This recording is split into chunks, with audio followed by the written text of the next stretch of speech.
벌써 네 번째 시간입니다. 오늘 4강에서는 토큰증권에 관련 법이 지금 국회에 올라갔다고 제가 저번 시간에 말씀을 드렸는데, 그러면 그 구체적인 법령 그리고 현행 토큰증권을 발행할 수 있는 근거는 무엇인지 그것에 대해서 한번 살펴보도록 하겠습니다. 지난 7월 28일 날, 그러니까 2023년 7월 28일 날 자본시장법 그리고 전자증권법 개정안이 윤창은 의원 대표 발의로 발의가 됐습니다. 그래서 지금 현재 금융위원회가 속해 있는 정무위원회에 지금 계류 중에 있습니다. 골자는 이겁니다.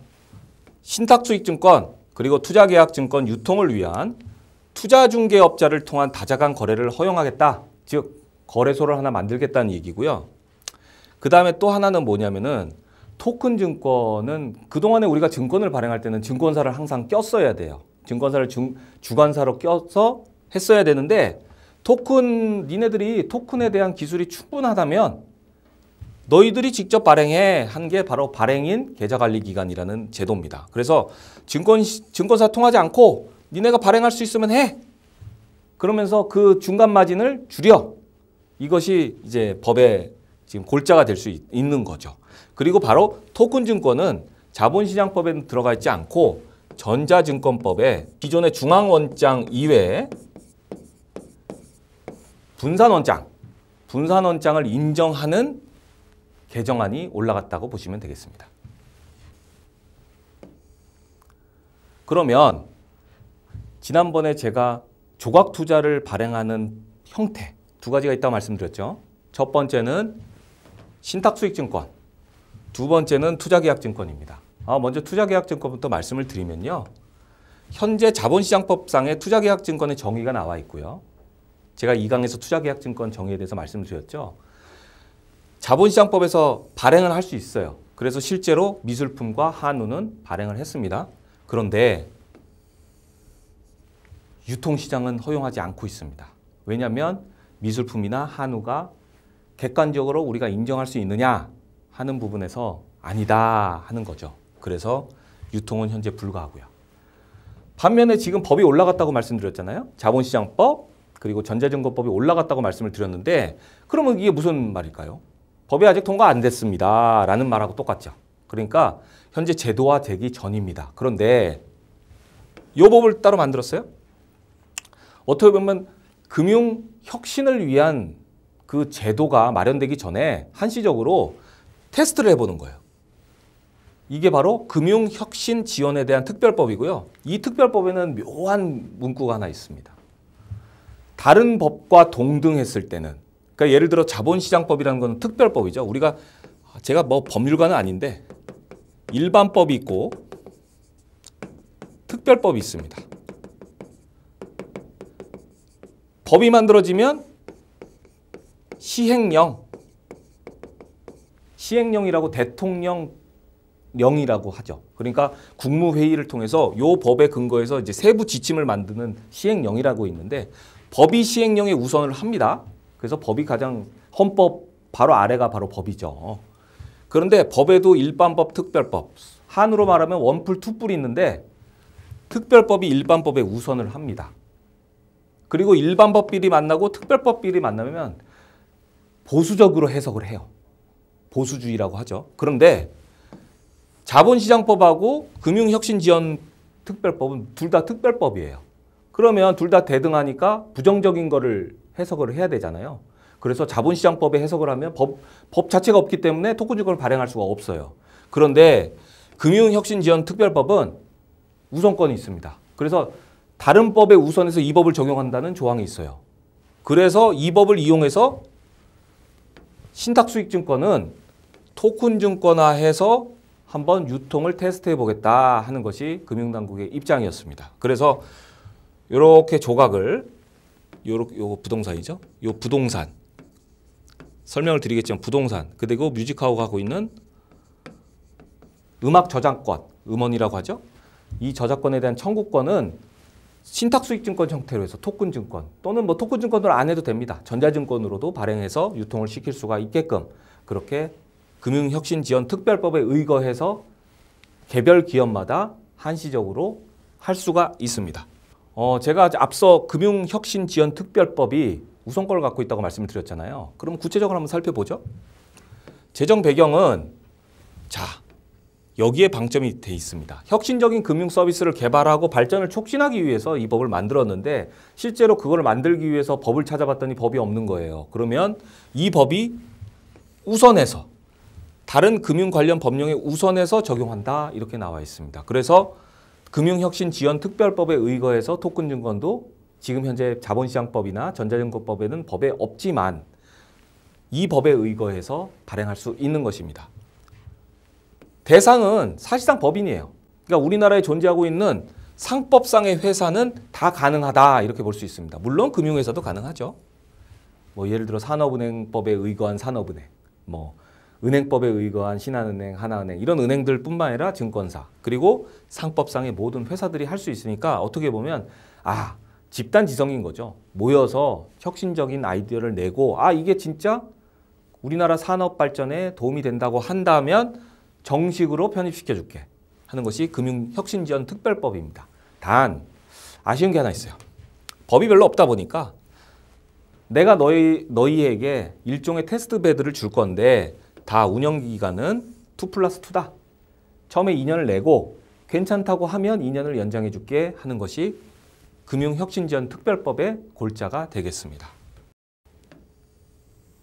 사례 한번 보죠. 우리가 실제로 토큰증권을 발행할 수 있는 기업이 그렇게 많지는 않아요. 자, 아까 말씀드렸죠? 신탁수익증권을 기반으로 해서 유통시장을 만들 수 있는 거에 대해서만 토큰증권 발행이 가능하다고 말씀을 드렸습니다. 그런데 참고로 현재 토큰증권을 발행할 수 있는 회사는 제 기억 속에는 4개 회사가 있어요. 이 화면은 지금 보고 계시는 화면은 이 카사코리아라는 실물 부동산을 기초로 해서 토큰증권을 발행할 수 있는 회사의 캡처인데요. 카사코리아가 있고요. 그 다음에 루센트 블록이 있습니다.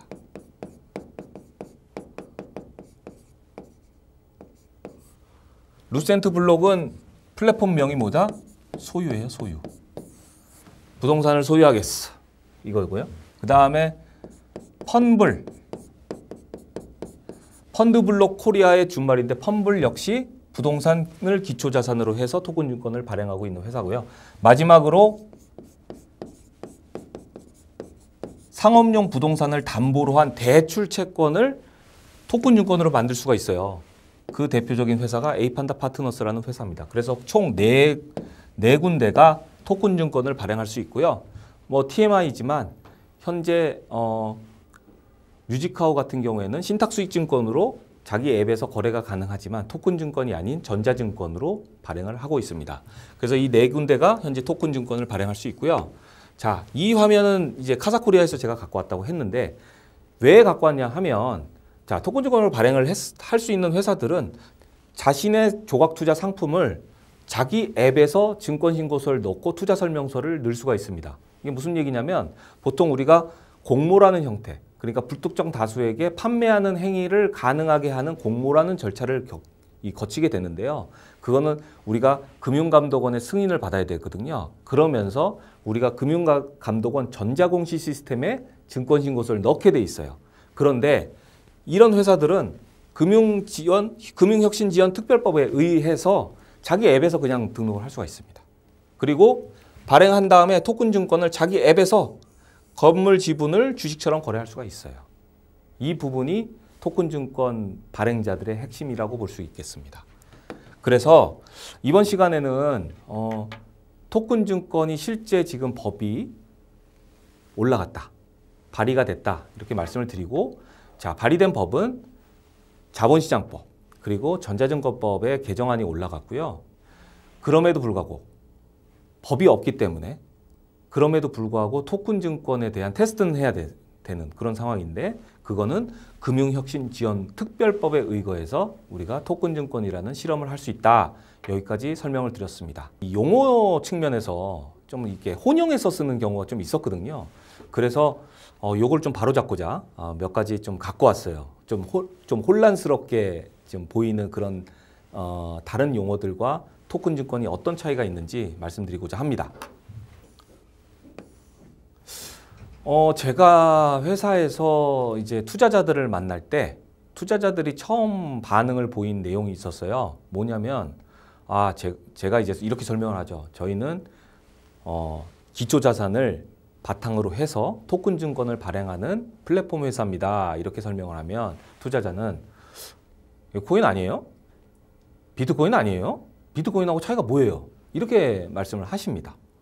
그러니까 답답하는 거예요. 왜냐하면 그 당시에 뭐 지금은 비트코인이 워낙 지금 우리 흔히 말하는 떡상을 해서 사람들의 비트코인에 대한 그 이해도나 그 단어를 듣는 횟수가 늘어났지만 그 당시에는 코인이 좀 약간 부정적인 그런 냄새가 좀 있었거든요. 그래서 코인하고 토큰 증권은 도대체 뭐가 다르냐 이런 거를 하나 갖고 왔어요. 토큰 증권은 결론적으로 코인이 아닙니다. 차이점은 뭐냐면은 우리 비트코인 발행자 아나요? 사토시를 찾아야 되죠. 15년째 못 찾고 있습니다. 그러니까 코인 자산은 기본적으로 발행자가 익명이에요. 발행자가 있더라도 보통 재단 뭐 이런 데인 거겠죠. 가장 큰 차이점은 이겁니다. 코인은 경제적 활동이 없습니다. 비트코인에서 경제적 활동을 하나요? 비트코인 스스로가 발행자도 없는데 비트코인 스스로가 비트코인을 가지고 우리가 귀걸이를 만들 수 있나요? 아니죠. 경제적 활동이 없어요. 그냥 기대감에 넣는 거예요. 그나마 비트코인이라는 것은 최근에 이제 금융상품 측면에서 연구된 논문들이 많기 때문에 비트코인은 차치하고더라도 우리가 흔히 말하는 밈코인들 있잖아요. 그게 뭔데요? 경제적 활동이 없잖아요. 그냥 뜨는 거잖아요. 그런데 토큰 증권은 발행자가 명확하게 있죠? 지난 시간에 얘기했던 토큰 증권 발행자, 카사, 루센트 블록 이런 토큰 증권 발행자가 있고요. 분명히 있고요. 경제적인 이득을 위한 발행자의 노력 또는 경제적인 활동을 포함하고 있죠. 발행자는 분명히 있고. 이게 무슨 얘기냐? 이게 조각 투자가 증권성으로 인정을 받기 위해서는 뭐다? 발행자의 노력 또는 경제적 활동을 통해서 투자자가 수익을 기대해야 된다고 말씀드렸죠. 그러니까 토큰 증권은 그런 맥락에서 보셔야 되는 거예요. 가장 중요한 건 뭐다? 경제적 활동이 있느냐 없느냐가 토큰 증권과 코인을 가르는 겁니다. 물론 둘 다 블록체인 기반으로 만들죠. 그렇지만 기술만 차용했지 어떻게 보면 샴쌍둥이가 아니라 그냥 오래된 조상이 같은데 블록체인이라는 조상이 있는데 그 블록체인 조상이 점점 대를 이어가면서 점점 멀어지면서 친척관계가 아닌 거예요. 또 있습니다. 토큰 증권은 코인이 아닙니다. 라고 말할 때 코인은 우리가 흔히 말하는 화이트페이퍼, 백서에다가 이 코인의 목적에 대해서 설명을 하죠. 예를 들어서 우리 미국에서 한참 떠들고 있는 리플이 증권이냐 아니냐 갖고 요즘에 많이 떠들고 있는데 리플은 만들어진 목적이 은행 간의 송금을 간편하게 하기 위해서 만들었다고 합니다. 그래서 이런 목적으로 코인은 쓰이는 거예요. 반면에 토큰 증권은 뭐다? 빈 그릇이에요. 빈 그릇. 그럼 여기다가 어떤 자산을 채우느냐에 따라서 이 토큰 증권의 성격이 결정되는 거죠. 그러니까 요거는 목적이 있어. 요거는 목적이 없어. 그냥 그릇이야. 기초자산에 따라 달라져. 이 부분이 차이가 있는 거죠. 그럼 좀 이해가 되셨나요? 뭐 그래도 강의인데 오피셜하게 하나는 얘기를 해야겠죠? 공식적으로 하나 얘기하겠습니다. 자, 토큰 증권은 궁극적으로 자본시장법, 전자증권법에 안에 들어오게끔 지금 법령이 올라가 있죠. 그런데 코인은 올해 7월부터 시행이 되는 가상자산 이용자 보호 등에 관한 법률, 약칭 가상자산 이용자 보호법. 너무 길어. 줄여. 그러면 가상자산법. 여기에 규제를 받습니다. 그렇기 때문에 자, 코인은 뭐다? 증권이다? 아니다? 아니다. 토큰 증권은 증권이 들어가 있으니까 증권이다? 이다. 결국 법령의 차이에 의해서 토큰 증권은 증권이고 코인은 증권이 아니다라고 구분할 수가 있는 거죠. 그러면 이해가 다 되셨나요? 제가 투자자들에게 설명드렸을 때 그 아픔을 이제 이해 좀 하시겠죠. 완전히 다른 겁니다. 자, 때로는 이렇게 얘기합니다. 야, 이거 NFT 아니야? 이렇게 얘기를 합니다. 우리 NFT가 뭘까? 이렇게 봤을 때는 NFT는 뭐다? 대체 불가능한 토큰이잖아요. 그러니까 이 세상에 하나밖에 없는 거예요. NFT는. 그죠? 여기도 조상은 같아. 조상은 블록체인이에요. 그런데 토큰 증권은 거래가 된다고 말씀드렸잖아요. 거래가 된다는 건 뭐예요? 증권이 딱 하나가 있는 게 아니에요. 증권이 여러 개가 있는 거예요. 여러 개가 있으니까 서로 간에 거래를 할 수 있는 거잖아요. NFT도 물론 거래성이 있는 NFT는 코인으로 보겠다는 법이 있지만 궁극적인 목적은 뭐냐? NFT는 거래가 될 수가 없어요. 그냥 소장품이에요. 아, 이거 너무 귀해. NFT 중에 가장 비싸게 팔렸던 게 예전에 이제 트위터라는 회사 있죠? 트위터의 그 원래 창업자였던 잭 도시가 트위터 첫 번째 트윗을 날렸을 때 그 캡처했던 그 NFT가 엄청난 금액의 옥션이 됐단 말입니다. 근데 이거는 하나잖아요. 잭 도시가 첫 번째 트윗을 날린 그 NFT는 이 세상에 하나밖에 없는 거잖아요. 거래가 되는 게 아니잖아요. 그냥 옥션에서 내가 사서 그림처럼 이렇게 장식해 놓는 거예요. 컴퓨터에다가. 그러니까 다르죠. 볼게요. 가장 큰 차이는 이거죠, 뭐. 조각이다, 아니다? 아니다. NFT는 조각이 아니에요. 이 세상에 하나밖에 없는데 어떻게 조각을 만들 수 있겠어요. 그죠? 그런데 토큰 증권은 조각 투자 상품을 위해 나온 수단이죠. 조각 투자 상품을 위해 나온 수단이라는 게 뭐예요? 거래할 수 있게 만든 거예요. 그래서 토큰 증권하고 NFT에서 가장 갈리는 거는 조각 낼 수 있냐 없냐 그 차이입니다. 그러니까 이런 거예요. NFT는 아까도 말씀드렸지만 이 세상에 단 하나밖에 존재하지 않는 거잖아요. 그러니까 아주 귀한 거예요. 그래서 보통 NFT는 보유 목적이 가능한 겁니다. 그러니까 부자가 자기 만족을 위해서 NFT를 보유하고 있는 거예요. 그러니까 예를 들어서 이런 게 있더라고요. 우리 잭 플럿이라고 아주 유명한 화가가 있는데 이분은 이 물감 흩뿌리는 걸로 되게 유명하죠. 그런데 이걸 작품을 만든 다음에 사진을 찍어요. 그래서 파일로 보관을 한 다음에 그 작품을 불로 태운답니다. 그리고 그 디지털 사진을 NFT로 파는 거예요. 이 세상에 하나밖에 없잖아요. 불타 없어졌으니까 이게 유일한 거잖아요. 그게 NFT예요. 근데 이거를 잭슨 플록이라는 사람의 작품을 이렇게 디지털 사진으로 담았는데 너무 비싼 거예요. 그래서 이걸 갖다가 막 쪼개갖고 불특정 다수에게 팔아. 그러면 이게 뭐예요?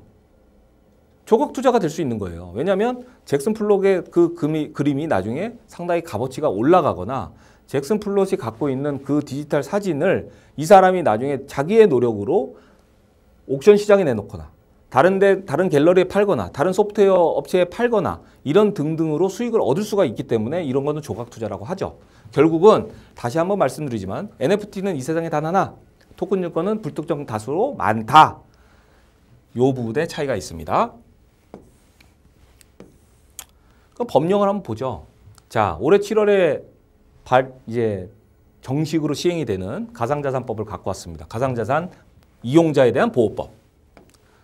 자, NFT는 고유성을 가지고 있어서 상호 간에 대치될 수 없는 NFT다 이렇게 정의를 하고 있습니다. 그러니까 조각을 낼 수가 없는 거예요. 그래서 보통 목적은 수집 목적이에요. 그냥 내가 모으는 거죠. 우리가 보통 이제 신발 모으는 게 취미인 사람들이 많잖아요. 근데 신발을 신기도 하죠. 근데 뭐다? 그냥 유명인들 굿즈 모아놓는 그런 개념이라고 보시면 되죠. 그러니까 수집 목적이 커요. 그러니까 수집 목적이 크니까 이게 뭐 밖에 나오겠어요? 안 나오겠어요? 밖에 나올 가능성이 별로 없죠. 다른 사람한테 한 번 팔 수는 있겠지. 당근마켓에서. 그런데 팔 가능성이 없으니까 금융 시스템에 별 도움이 안 되는 거예요. 그러니까 별로 영향을 주지 않기 때문에 NFT는 별개로 빼고 우리가 굳이 이거 법에 제한 둘 필요 없어. 이렇게 두는 겁니다. 자, 마지막입니다. 2강에서 말씀드렸던 토큰 증권 그리고 투자계약 증권 여기에 대한 차이를 말씀드린 바가 있는데요. 다시 한번 리마인드 차원에서 말씀을 드릴게요. 토큰 증권은 빈 그릇이에요. 그러니까 형태란 말입니다. 근데 투자 계약 증권은 일종의 음식을 담는 방법이에요. 자, 이거 기억나시나요?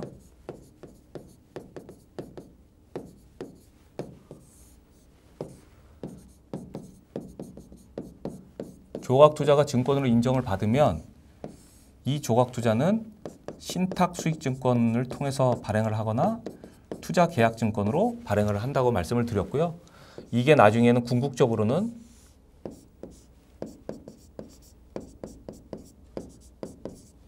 토큰 증권의 형태로 구현된다 이렇게 말씀을 드렸어요.